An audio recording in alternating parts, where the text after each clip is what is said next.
দেখতে দেখতে এই পৃথিবীতে 26টা বছর কাটিয়ে নিলাম। Hi, welcome back to my birthday mini vlog. এইবার বার্থডের জন্য যে ড্রেসটা কিনেছিলাম সেটা না পরে পরলাম অন্য dress. So let's get ready with me for a dinner. আজকের দিনটাতে যেন আমাকে স্পেশাল লাগে, তাই জন্য আমি পরে নিলাম এই ড্রেসটা। তোমরা আমাকে কমেন্ট করে অবশ্যই জানিও এই ড্রেসটা পরে আমাকে কীরকম লাগছে। মেকআপ তো অলরেডি করেই নিয়েছিলাম, শুধু লিপস্টিকটা বাকি ছিল। লিপস্টিকটা পরে নিলাম, আর লিপস্টিক ছাড়া কিন্তু মেকআপ ইনকমপ্লিট। তো একটা লাইট শেডের লিপস্টিক পরে নিলাম আর ওয়াচটা পরে নিলাম। পরার পর দেখি আমার হাতে ওয়াচটা দেখাই যাচ্ছে না, টপের কারণে একদম ওয়াচটা ঢেকে যাচ্ছে। কি করব, পরেই নিলাম।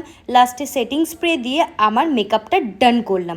রাজদীপ বলল ডিনারের জন্য এখনও অনেকটাই দেরি আছে, চল তুই আর আমি বেরিয়ে কোথাও একটু টাইম স্পেন্ড করি।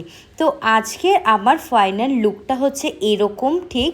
তো আমরা দুজনে বেরিয়ে চলে গেলাম ক্যাফেতে। এইখানে কিছুক্ষণ আমরা দুজনে টাইম স্পেন্ড করে বেরিয়ে পড়েছিলাম ফ্যামিলির সাথে ডিনারের উদ্দেশ্যে। সেখানে গিয়ে আমরা ভীষণই মজা করলাম। আজকের দিনটা ভীষণই ভালো লেগেছে আমার। তো তোমাদের এই ব্লগটা কীরকম লাগলো অবশ্যই কিন্তু লাইক কমেন্ট করে জানাবে। Thank you.